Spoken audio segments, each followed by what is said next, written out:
I'm Brenda, and I'm here with Stephanie, Beth, and Karina to discuss their book, Organizing from the Heart. Great. What was the best experience you've had during the writing process of this book? Oh, gosh. There's a lot of stories. Yes, there are. We'll spare the audience that for now. I think I'm just going to say, honestly, we saw the Holy Spirit work and we saw God Absolutely. work. And bring together times that we thought, when the three of us probably separately in our own homes thought, I have no idea how this is going to go. Right. And when we meet, I don't think this is going to come together. And then when we sat, each of us separately again, I thought, okay, wow, I think the Lord's really working because it seems to be working. Yeah. And I was blown away by how God really used the three of us to come Yes. together. I really was. Yes. Yeah, when you consider the fact that we all have very different types of lives and careers in some ways, and our lives don't always intersect because of our busyness. We don't live all that far from each other, but we really don't intersect daily as much as we might like to. On a very practical level, how things fell together for us, our schedules, to be able to mesh, to get together and work on this book. Yeah.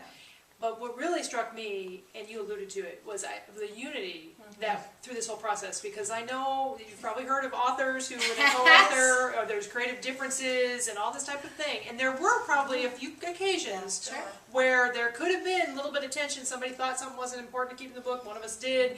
But there never was this attitude of it's my book and we're going to keep that in there. I think we tried to approach it as it's God's book. And once we pooled our words together, that's why the book is written, by the way, where it's written from the first person, where it says I throughout it, even though three of us have all contributed. So you can't really tell whose story is what, and that was on purpose. It became one set of words. Yeah, and I got to a point, I don't know if this is true for you guys or not, but I got to a point where I don't remember who wrote what anymore. Right. It was one voice, and yeah, and I think for me, the friendships that we have enriched along the way, and just growing, and also the other part would be Karina's snacks during every meal that we had. They were wonderful. She's an excellent cook. Yeah, she was our host. Her home was Yes. she was always ready with She was her the home. meeting place. She lived it out, and she was the central meeting place for us Yeah. when we had our little, what we called book retreats. Yes, we did. Yes. And God also provided individuals to be part of the book. Brenda to edit it, and Karina's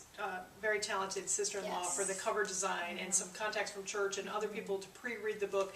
All kind of just fell into Everything fell in place line. so that we could get this out there. And so we just know that God was in it, and we tried to commit it to Him that it's His book, and whatever He does with it now is up to Him. So. Absolutely.